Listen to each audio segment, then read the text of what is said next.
Good morning everyone.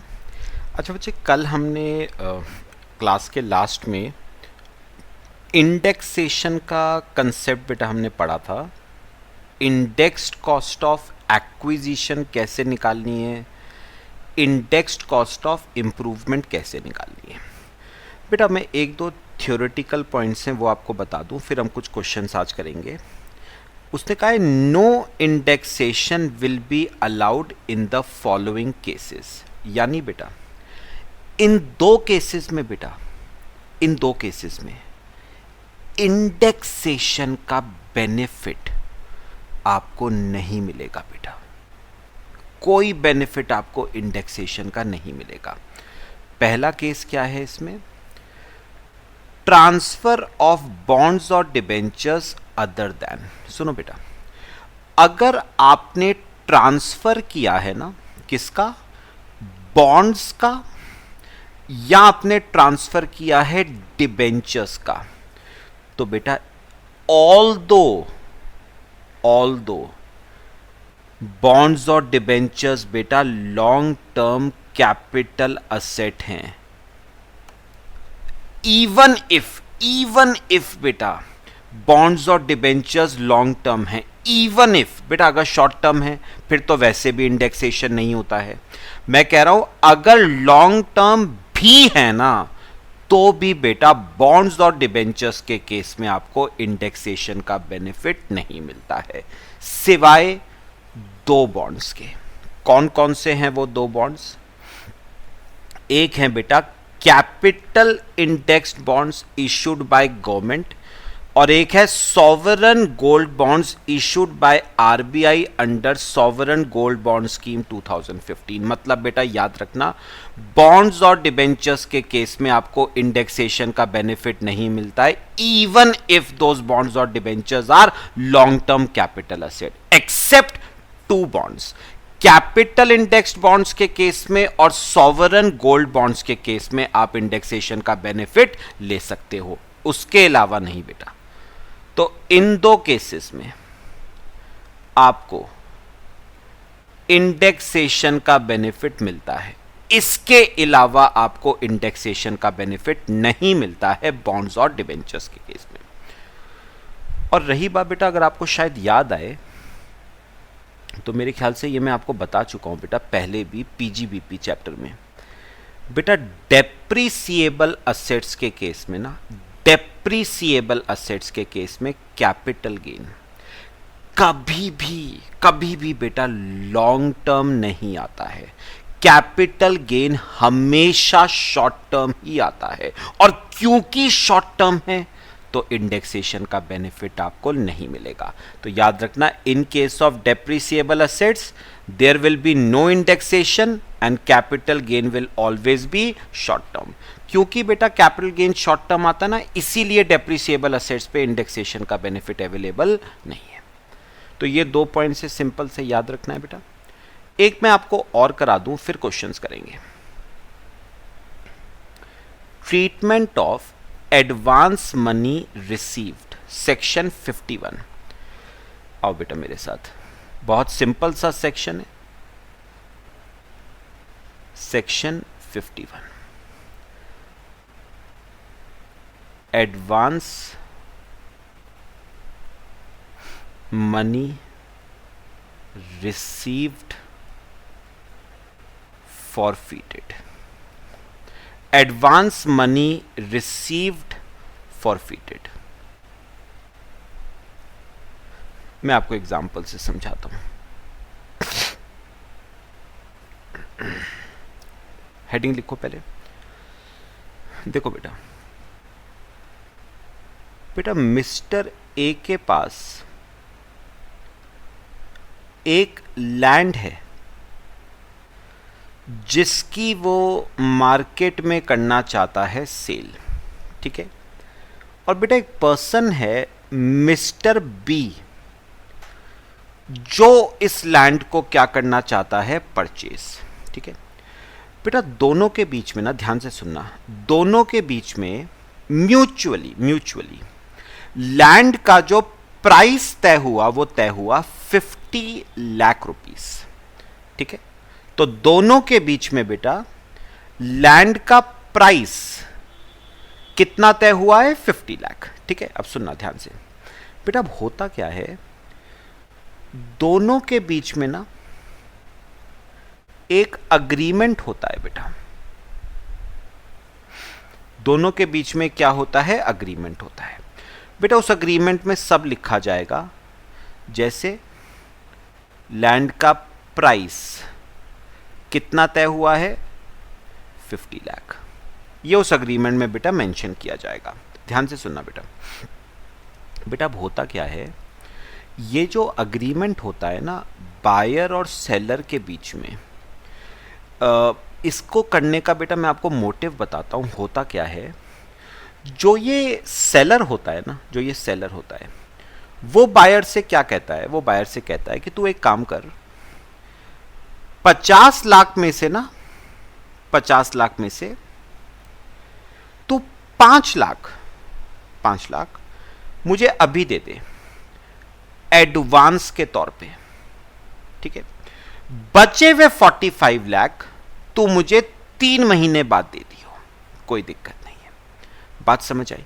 तो बेटा ए ने बी को क्या कहा, 50 लाख में से तू एडवांस दे दे मुझे 5 लाख का। ठीक है, balance to be paid, balance to be paid after 3 months. तो बैलेंस पे होंगे 3 महीने के अंदर अंदर। बैलेंस कितने बचे? 45 लाख। वो पे होंगे 3 मंथ्स के अंदर अंदर। और बेटा एक बात सुनो, तो एक बात बताओ, मेरी बात सुनो। प्राइस तय हुआ था 50 लाख, आपने बी से एडवांस कितने का मांगा? 5 लाख का। और आप कह रहे हो बचे हुए 45 लाख रुपए तू कब दे दियो? तू दे दियो 3 महीने के अंदर अंदर। दोनों पार्टी राजी हो गई बेटा। ठीक है, अब सुनो बेटा, इस अग्रीमेंट में ना एक बच्चे क्लॉज डाला जाता है। इस अग्रीमेंट में एक क्लॉज डाला जाता है। क्या क्लॉज? बेटा इस क्लॉज में ना सेलर बायर को कहता है कि देख, तेरे पास बचे हुए 45 लाख रुपए देने के लिए 3 महीने हैं। अगर तूने मुझे 3 महीने के अंदर अंदर पैसा दे दिया तो मैं इस लैंड की ओनरशिप तेरे नाम पे कर दूंगा। लेकिन अगर तूने 3 महीने के अंदर अंदर मुझे पैसा नहीं दिया, बचा हुआ 45 लाख रुपए, तो मैं लैंड की ओनरशिप तो तेरे नाम पे करूंगा ही नहीं। वो तो हो ही नहीं सकती बेटा, पैसा नहीं दिया तूने मेरा। उल्टा ये जो एडवांस दिया है ना तूने मुझे 50 लाख का, ये भी जब्त हो जाएगा। जब्त हो जाएगा मतलब मैं इसको भी क्या कर लूंगा? फॉरफीट कर लूंगा। और बेटा जनरली मैं आपको बताऊं, इमूवेबल प्रॉपर्टी के जो कॉन्ट्रैक्ट्स होते हैं ना, उनमें ये क्लॉज डाला जाता है। क्या क्लॉज है बेटा? इफ बी फेल्स टू पे balance with in 3 months, A shall forfeit rupees 5 lakh.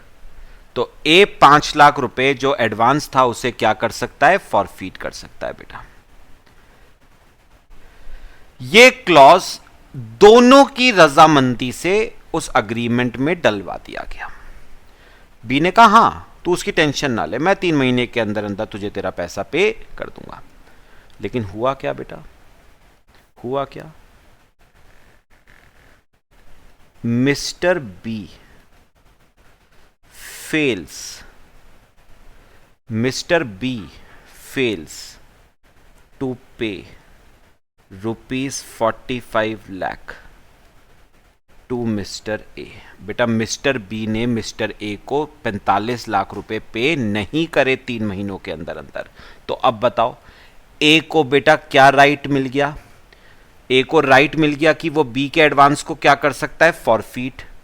तो therefore Mister A forfeits advance received from Mister B. तो मिस्टर ए ने उस एडवांस को क्या कर लिया बेटा, फॉरफीट कर लिया, जब्त कर लिया बेटा। वो पैसा अब मेरा हो गया, तू भूल जा अब उस पैसे को। बात समझ आई बेटा ये वाले सबको?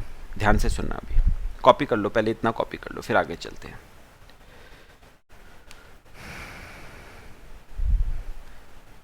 बेटा अब क्या हुआ, ध्यान से सुनना। अब क्या हुआ बेटा, मैं अब आपसे ना एक दो बातें करना चाहता हूं कि ये जो एडवांस फॉरफीट किया है ना मिस्टर ए ने, बेटा ये forfeiture of advance mister A की बेटा क्या बन गया, इनकम बन गया।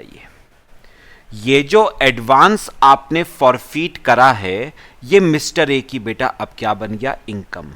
बस मैं आपसे एक बात पूछना चाहता हूं, इनकम है तो ये मिस्टर ए के हैंड्स में टैक्सेबल होगी। मेन बात है बेटा कौन से हेड में टैक्सेबल होगी। क्या ये forfeiture of advance money capital gain head में टैक्सेबल होगा या नहीं? तो बेटा आपने सबसे पहला सेक्शन इस चैप्टर का किया था सेक्शन 45 बेसिस ऑफ चार्ज, और वो कहता था कि किसी भी इनकम को कैपिटल गेन हेड में टैक्सेबल करने के लिए दो मेन एसेंशियल एलिमेंट्स का होना जरूरी है। पहला, कैपिटल असेट होना चाहिए, ठीक है। दूसरा, उस कैपिटल असेट का ट्रांसफर होना चाहिए बेटा। तो एक बात बताओ, लैंड है बेटा, लैंड कैपिटल असेट तो है, लैंड कैपिटल असेट तो है, बट कैपिटल असेट का ट्रांसफर हुआ ही कहां बेटा, ट्रांसफर तो हुआ ही नहीं। पॉइंट बताओ, क्लियर हुआ? तो मुझे बताओ, ये इनकम कैपिटल गेन हेड में टैक्सेबल नहीं हो सकती। तो एक ही और बचा बेटा, कहां टैक्सेबल होगी, इनकम फ्रॉम अदर सोर्सेस में। तो ये इनकम मिस्टर ए के हैंड्स में टैक्सेबल होगी under the head income from other sources. इतनी सी बात थी बेटा,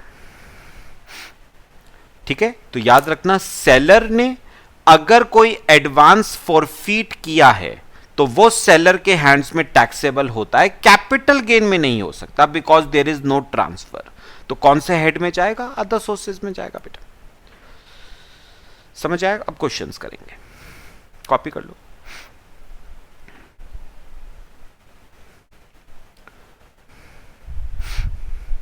करें बेटा, क्वेश्चंस करें, आओ मेरे साथ। देखो कैपिटल गेन के कुछ सिंपल क्वेश्चन है बेटा, देखना है। देखो question number 1, X purchased a piece of land on 4th Jan 98 for 50,000. This land was sold by him on 2nd September 20 for 14 lakh. Market value of the land on 1st April 2001 was 1,20,000. Expenses on transfer were 2% of sale price. Compute capital gain for assessment year 21-22. चलो statement बनाओ, statement showing capital gains. Heading लिखना, statement showing capital gains. बेटा वो statement याद करो जो मैंने आपको बनाई थी सेक्शन 48 के हिसाब से। सबसे पहले क्या आता है, फुल वैल्यू ऑफ कंसिडरेशन। तो देखो बेटा कंसिडरेशन क्या तय हुआ था दोनों के बीच में, कंसिडरेशन बेटा तय हुआ था 14 लाख रुपीस का। तो full value of consideration 14 lakh. अच्छा, इसमें से पहले माइनस करने थे एक्सपेंसेस ऑन ट्रांसफर। देखना बेटा कोई एक्सपेंसेस इंकर करें, ये देखो expenses on transfer were 2% of sale price. तो सेल प्राइस है 14 लाख, उसका 2% 28,000 के एक्सपेंसेस ऑन ट्रांसफर। अब सुनो, अब माइनस करते थे बेटा cost of acquisition oblique indexed cost of acquisition, depend करेगा असेट लॉन्ग टर्म है या शॉर्ट टर्म है। अब सुनो बेटा ध्यान से, पहले बताओ लैंड है बेटा, लैंड इमूवेबल प्रॉपर्टी है, लैंड इमूवेबल प्रॉपर्टी है, और इमूवेबल प्रॉपर्टी के केस में बेटा पीरियड ऑफ होल्डिंग देखनी है 24 मंथ्स की। याद करो बेटा, अगर 24 मंथ्स से कम होल्ड करके रखा, 24 या 24 से कम तो शॉर्ट टर्म है, 24 से ज्यादा होल्ड करके रखा तो लॉन्ग टर्म है। बेटा खरीदा कब था लैंड? 4 जन 98 को और बेचा 2 सितंबर 20 को, तो लगभग बेटा 22 साल हैं, तो 24 महीनों से ज्यादा हैं बेटा, तो लॉन्ग टर्म है। लॉन्ग टर्म है तो इंडेक्सेशन होगा, यहां पर आएगा इंडेक्स्ड कॉस्ट ऑफ एक्विजिशन। ठीक है, निकालेंगे बेटा निकालेंगे। सुनना बेटा सुनना बच्चे, याद करो मैंने आपको इंडेक्स्ड कॉस्ट ऑफ एक्विजिशन निकालने का फॉर्मूला क्या कराया था। सबसे पहले है कॉस्ट ऑफ एक्विजिशन, पहले तो ये पता करो कॉस्ट ऑफ एक्विजिशन, फिर बात की बात है। सुनना ध्यान से बेटा, उसने ये लैंड खरीदा था 4 जन 98 को। बेटा उसने ये लैंड खरीदा था 1/4/2001 से पहले, तो उस केस में बेटा रूल क्या है, उस केस में कॉस्ट ऑफ एक्विजिशन 50,000 को नहीं माना जाता है बेटा, उस केस में कॉस्ट ऑफ एक्विजिशन माना जाता है एक्चुअल कॉस्ट ऑफ एक्विजिशन और fair market value as on 1 April 2001, दोनों में से जो भी हायर है। और अगर आपको याद हो बेटा, इमूवेबल प्रॉपर्टी के केस में वो स्टैम्प ड्यूटी वैल्यू वाला भी पंगा था। चलो वर्किंग नोट बनाओ, पहले कॉस्ट ऑफ एक्विजिशन देखते हैं। हेडिंग लिखना, calculation of cost of acquisition. ठीक है, लैंड कब खरीदा है? 1 अप्रैल 2001 से पहले, तो इस केस में कॉस्ट ऑफ एक्विजिशन होगी एक्चुअल कॉस्ट ऑफ एक्विजिशन और याद करो इमूवेबल प्रॉपर्टी के केस में सेकंड क्या थी? Fair market value oblique stamp duty value as on 1 April 2001, दोनों में से जो भी क्या है लोअर, और फिर विच एवर इज हायर, है ना। यह आपका इमूवेबल प्रॉपर्टी के केस में था। चलो सॉल्व करते हैं। मुझे बताओ एक्चुअल कॉस्ट ऑफ एक्विजिशन उस लैंड की क्या थी? 50,000। अब बताओ फेयर मार्केट वैल्यू उस लैंड की क्या है एज ऑन 1 अप्रैल? 1,20,000 रुपए, 1,20,000। बेटा चेक करो स्टैम्प ड्यूटी वैल्यू गिवन है क्या? बेटा स्टैम्प ड्यूटी वैल्यू गिवन नहीं है, तो इसे इग्नोर कर दो, छोड़ दो इसे। तो कितना आ गया ये? 1,20,000 ही आ जाएगा बेटा। तो 50,000 और 1,20,000 दोनों में से जो भी हायर है, तो कॉस्ट ऑफ एक्विजिशन आ जाएगी 1,20,000। लो बच्चे कॉपी करो, ये आपकी कॉस्ट ऑफ एक्विजिशन।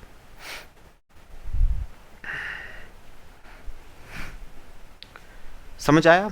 चलो यहां पर लिखो कॉस्ट ऑफ एक्विजिशन 1,20,000 इनटू, उसे देखो फॉर्मूले को देखो, कॉस्ट ऑफ एक्विजिशन तो आ गई। अब क्या चाहिए मुझे? Cost inflation index of the year of transfer. Transfer कौन से ईयर में हो रहा है बेटा? 2021 में ट्रांसफर हो रहा है, तो कॉस्ट इन्फ्लेशन इंडेक्स कौन से साल का आएगा? 2021 का। और इसका मैंने आपको याद करने को कहा था, कितना है? 301 डिवाइड बाय, अब सुनना मेरी बात ध्यान से। डिनोमिनेटर में कॉस्ट इन्फ्लेशन इंडेक्स कौन सा आएगा? Of the year of acquisition. और बेटा ईयर ऑफ एक्विजिशन खरीदा कौन से साल में था? 97 98 में खरीदा था आपने, तो CII आएगा 97 98 का। डिनोमिनेटर में CII आएगा 97 98 का। बेटा देखें जरा एक बार, 97 98 का CII सबसे लास्ट में दे रखा है मैंने, ये देखो बेटा, नोटिस करो आपके पास ना 2001 2002 से पहले के CII हैं ही नहीं बेटा, है ही नहीं। तो इसका मतलब आपके पास 97 98 का CII तो है ही नहीं बेटा। तो पता है फिर कौन से वाले साल का ले लेना बेटा? 2001 2 का ही ले लेना, जो पहला था। इसे हम बेस ईयर भी कहते हैं, तो आप बेस ईयर का CII ये ले लेना। और बेस ईयर का भी ना आप याद रखो, बेस ईयर का कितना है? 100 है CII। ये बात समझ आइए, क्योंकि 97 98 का नहीं है मेरे पास, तो मैंने बेस ईयर का ले लिया है 2001 2002 का, और वो कितना है? 100। बस सॉल्व कर लेते। 361 200 बेटा कॉस्ट ऑफ इंप्रूवमेंट नहीं है क्वेश्चन में, बस सॉल्व कर लो। 10,10,800 और ये कैपिटल गेन कौन सा होगा? Long term capital gain.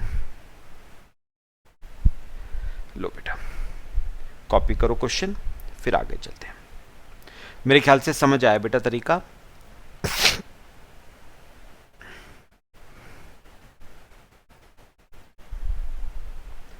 चलें एक और क्वेश्चन करें, आओ मेरे साथ।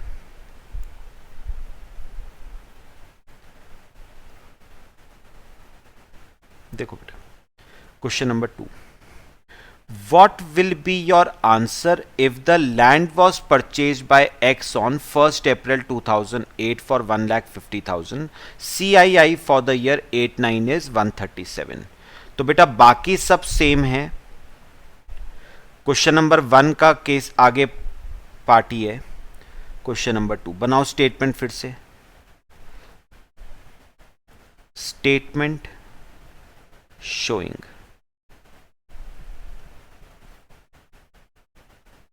Capital gains.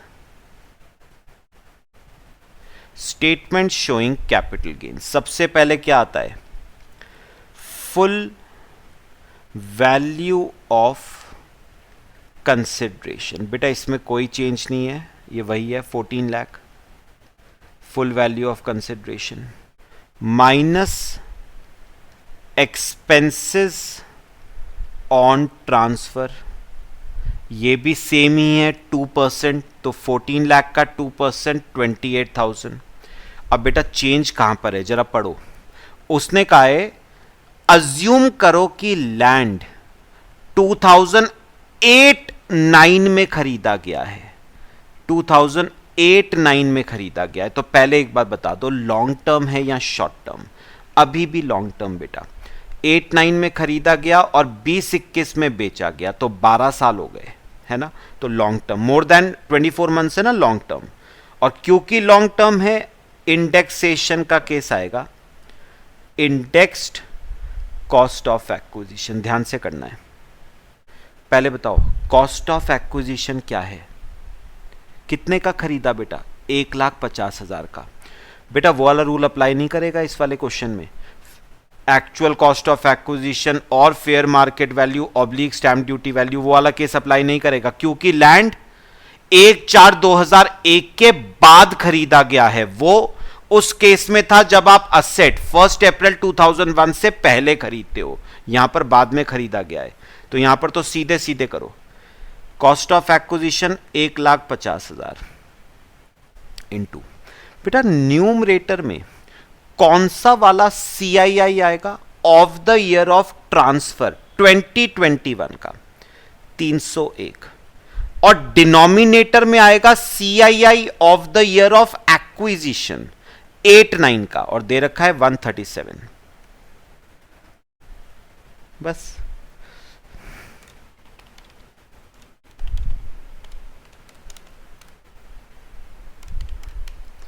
तो ये आ गया 3,29,562। बस ये आपका लॉन्ग टर्म कैपिटल गेन।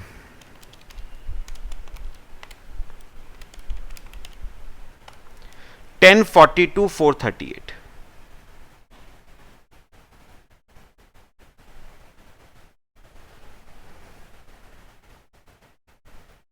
$1042,438। लो, समझ आ रहा है? कॉपी करो, करें एक और। चलो अब ध्यान से बेटा, question number 3, third question. X acquired property in previous year 2-3 for rupees 5 lakh and paid 18,000 as registration charges. X died on 15 September 13 and property was transferred to his son Y through inheritance. Market value of the property as on 15 September 13 is 10 lakh. Y sold this property on 31st May 20 for 55 lakh. Compute capital gains for assessment year 21-22. चलो statement बना लो capital gains की।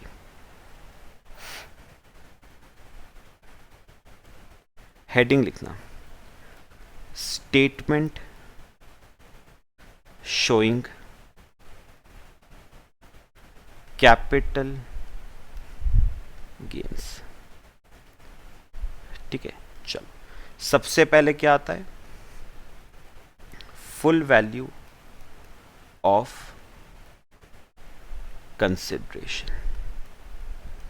बेटा आपने ये house property कितने की बेची थी बताना? Property Y sold this property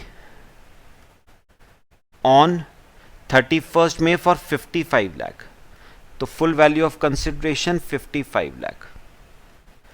इसमें से आप माइनस करते हो एक्सपेंसेस ऑन ट्रांसफर, और एक्सपेंसेस ऑन ट्रांसफर हैं आपके,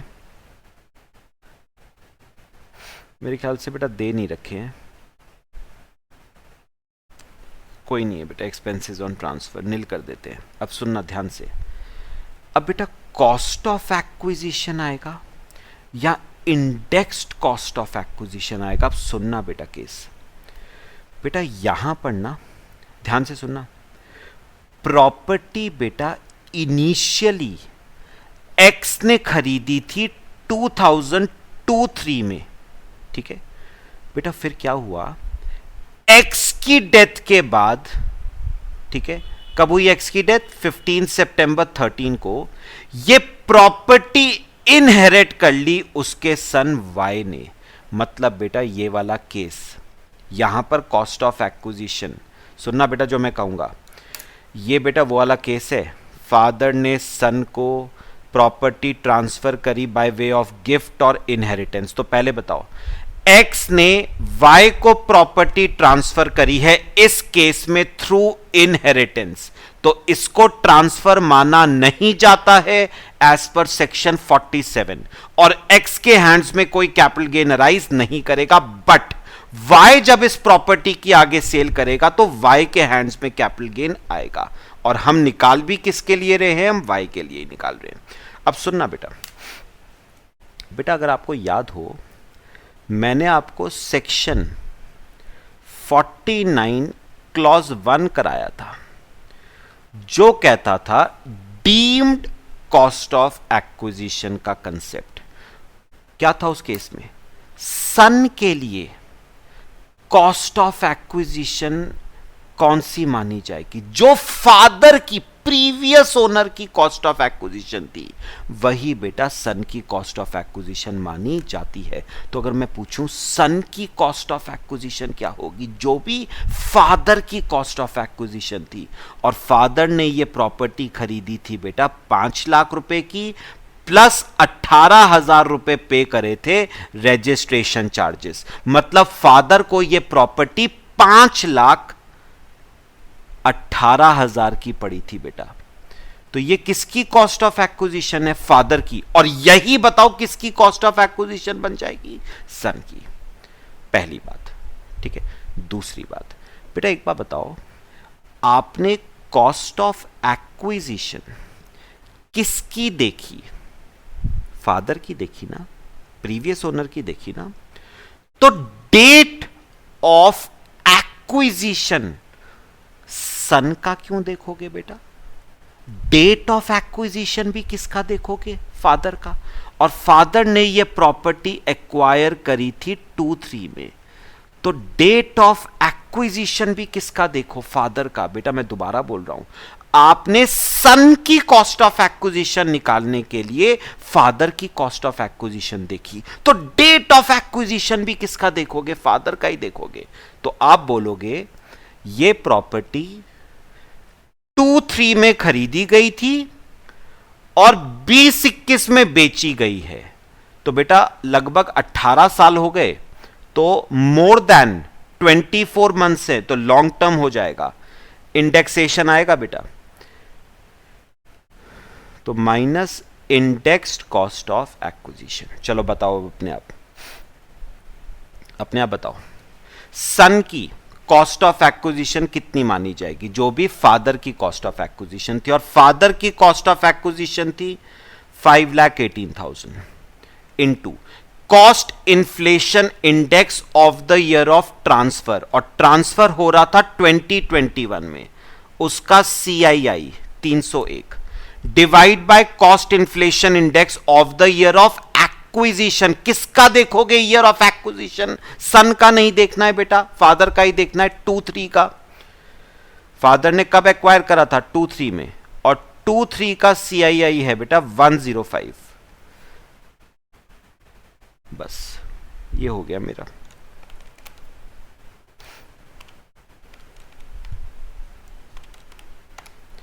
$14,84,933,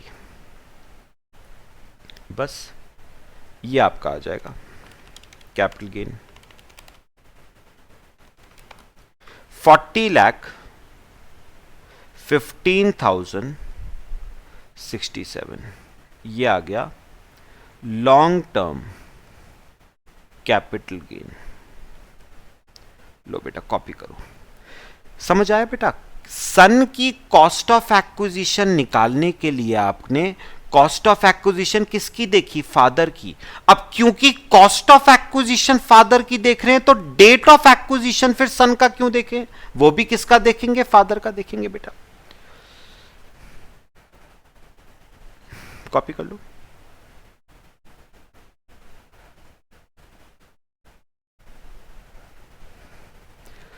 बच्चे क्लियर हुआ, एक और क्वेश्चन करेंगे, करें, चल आओ मेरे साथ।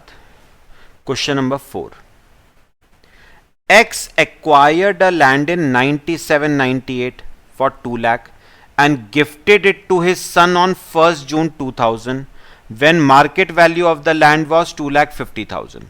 Fair market value of that land on 1st April 2001 was 3 lakh. Y sold the land on 15 September 20 for 40 lakh. Compute the capital gain for assessment year 21-22 assuming that expenses on transfer were 1 lakh. चलो solve करते हैं। Compute करो capital gains, heading लिखो statement showing capital gains. सबसे पहले क्या आता है, full value of consideration, full value of consideration. ठीक है बेटा।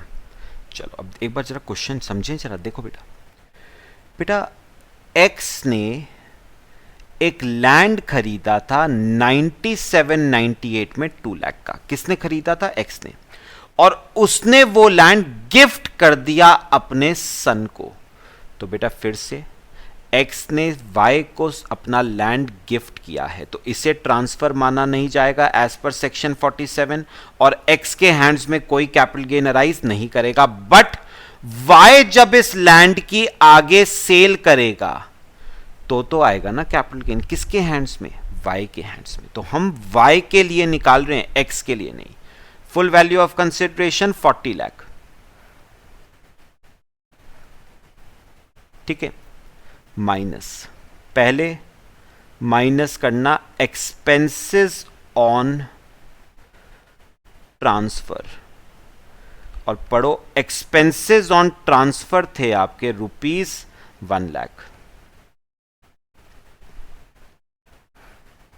लो अब सुनो, अब मेरे को एक बात बताओ, लॉन्ग टर्म है या शॉर्ट टर्म है?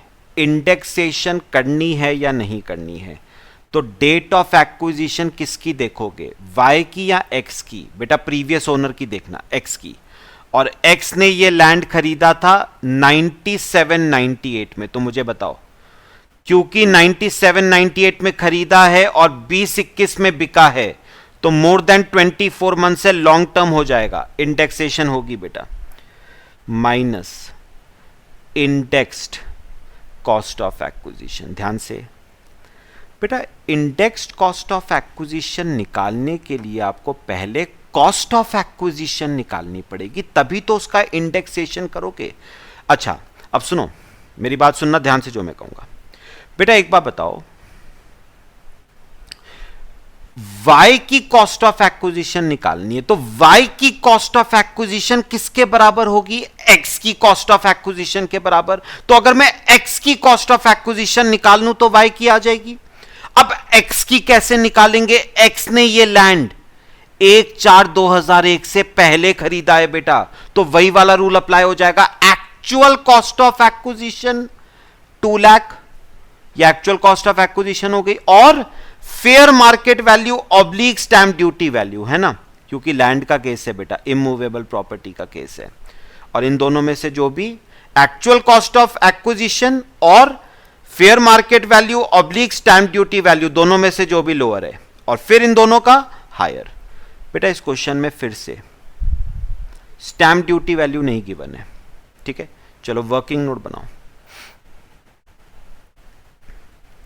Working note. Cost of acquisition आपको निकालनी है बेटा। कॉस्ट ऑफ एक्विजिशन होगी एक्चुअल कॉस्ट ऑफ एक्विजिशन और fair market value oblique stamp duty value as on 1 April 2001। दोनों में से जो भी लोअर है वो लेना, और फिर दोनों में से जो भी हायर है वो ले लेना, है ना। तो चलो करो, बताओ एक्चुअल में ये लैंड एक्स ने कितने का खरीदा था? 2 लाख का। तो actual cost of acquisition 2 lakh. बेटा फेयर मार्केट वैल्यू कौन सी चाहिए? 1 अप्रैल 2001 की। और बेटा fair market value as on 1 April 2001 was 3 lakh, 3 lakh रुपए है। स्टैंप ड्यूटी वैल्यू गिवन नहीं है, तो मैं इसे इग्नोर करके चल रहा हूं, तो आ गया 3 लाख। दोनों में से जो भी हायर है, तो कॉस्ट ऑफ एक्विजिशन होगी 3 लाख। ये किसकी कॉस्ट ऑफ एक्विजिशन है? एक्स की। और यही किसकी मानी जाएगी? वाई की। कॉपी कर लो बेटे, करें।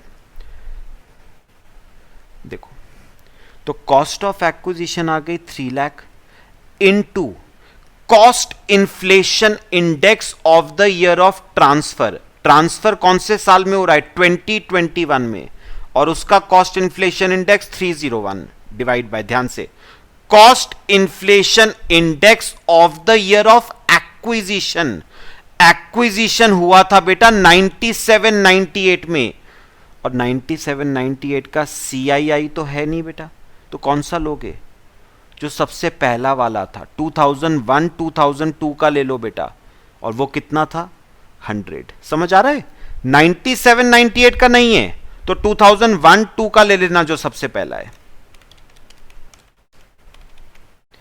9,03,000। बस हो गया। लॉन्ग टर्म कैपिटल गेन,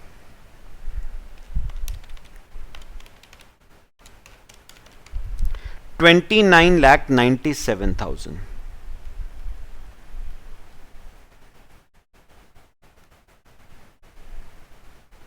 लो, ये बेटा आपका कैपिटल गेन आ गया। कॉपी कर लो। समझ आ रहा है बेटा तरीका? तो बेटा इस केस में ना याद रखना है, जो गिफ्ट इनहेरिटेंस वाले केस है ना, इसमें असेसी के लिए कॉस्ट ऑफ एक्विजिशन असेसी की नहीं देखनी है बेटा, प्रीवियस ओनर की कॉस्ट ऑफ एक्विजिशन देखनी है, और डेट ऑफ एक्विजिशन भी प्रीवियस ओनर का ही देखना है। अच्छा, इसका एक सेकंड पार्ट भी था ना, वो भी देख लेते हैं। देखो, what would be the capital gain if land was gifted by X to his son on 15th May 2005। बेटा इस वाले केस में लैंड गिफ्ट कब किया गया था? 1 जून 2000 को। वो कह रहा है अज्यूम करो कि X ने Y को लैंड गिफ्ट 1 जून 2000 को नहीं करा, बल्कि 15th May 2005 को किया है। तो बेटा एक बार बताओ, डेट ऑफ गिफ्ट, गिफ्ट किस दिन किया गया है हमने देखा क्या? ना तो मैंने क्वेश्चन नंबर 4 में देखा बेटा, ना मैंने क्वेश्चन नंबर 3 में देखा। गिफ्ट कौन सी डेट को किया गया है, इट इज टोटली इररेलेवेंट बेटा। वो डेट तो हम देखते ही नहीं है ना, हमें तो प्रीवियस ओनर की डेट ऑफ एक्विजिशन देखनी है, एक्स की डेट ऑफ एक्विजिशन देखनी है, वाई को कब मिला वो देखना ही नहीं है बेटा, हमें तो एक्स ने कब खरीदा वो देखना है। तो लैंड 1 जून 2000 को गिफ्ट किया गया हो, 15 मई 2005 को गिफ्ट किया गया हो, किसी और डेट को किया गया हो, फर्क नहीं पड़ता बेटा, आंसर सेम रहेगा, क्योंकि ये डेट इररेलेवेंट होती है। तो ये फर्स्ट पार्ट आ गया क्वेश्चन का, और मैं यहां सेकंड में लिख देता हूं, answer will remain same, that is long term capital gain will be rupees 29,97,000। तो आंसर बेटा सेम रहेगा, लॉन्ग टर्म कैपिटल गेन 29,97,000 ही रहेंगे। Date of gift is irrelevant.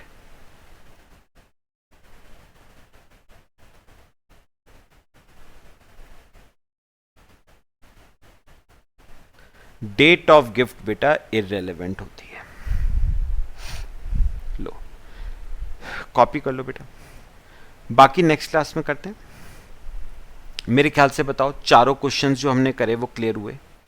Next class में कुछ और क्वेश्चंस करेंगे बेटा, पक्का बताओ सबको क्लियर है? चलो बाकी नेक्स्ट क्लास में डिस्कस करते हैं। Till then thank you.